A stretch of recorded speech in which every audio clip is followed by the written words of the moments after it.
Hair స్టైల్స్‌లో చాలా hair styles ఉంటాయి కదా! మీరైతే శారీస్ మీదకి ఏ హెయిర్ స్టైల్ ప్రిఫర్ చేస్తారో కామెంట్ సెక్షన్‌లో షేర్ చేయండి. నేనైతే శారీ మీదకి ఎక్కువ మాక్సిమం ఫ్రెంచ్ ఫ్లాటే ప్రిఫర్ చేస్తాననమాట. ఏ హెయిర్ స్టైల్ వేసుకున్నా గానీ లాస్ట్‌కి ఫ్రెంచ్ ఫ్లాటే ఏసుకుంటాను మాక్సిమం.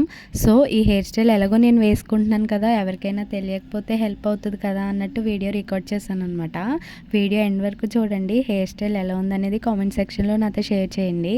నేనైతే ఈ హెయిర్ స్టైల్ మా మదర్ దగ్గర నుంచి నేర్చుకున్నాననమాట. మ్యారేజ్ అవ్వకముందు ట్రెడిషనల్ వేర్ మీదకి ఏమైనా హెయిర్ స్టైల్స్ వేయమంటే ఈ హెయిర్ స్టైల్ ఒకటే వేసేవారనమాట. ఇంకా వన్స్ మ్యారేజ్ అయిన తర్వాత నాకు నేను వేసుకోవడం అలవాటయిందనమాట. ఇప్పటికీ ఇంటికెళ్తే మా మమ్మీతోనే ఏయించుకుంటాను. నేనైతే వేసుకోను. మా చెల్లి వాళ్ళకైతే వేస్తాననమాట. ఎందుకో ఈ హెయిర్ స్టైల్ నాకు చాలా కష్టంగా అనిపించేది. వేసుకునేటప్పుడు తిత్తులుగా, పాయలుగా వచ్చేసేదనమాట. అస్సలు వేసుకోవడం కుదిరేది కాదు. కానీ వేసుకునే కొద్దీ కూడా బాగా అలవాటయింది వేసుకోవడం. నాదైతే షార్ట్ హెయిర్ కాబట్టి పోనీ పెట్టుకున్నాను. అదే లాంగ్ హెయిర్ వాళ్ళకైతే జడ అల్లుకుంటే చాలా బావుంటది. వీడియో నచ్చితే సబ్స్క్రైబ్ చేసుకోండి.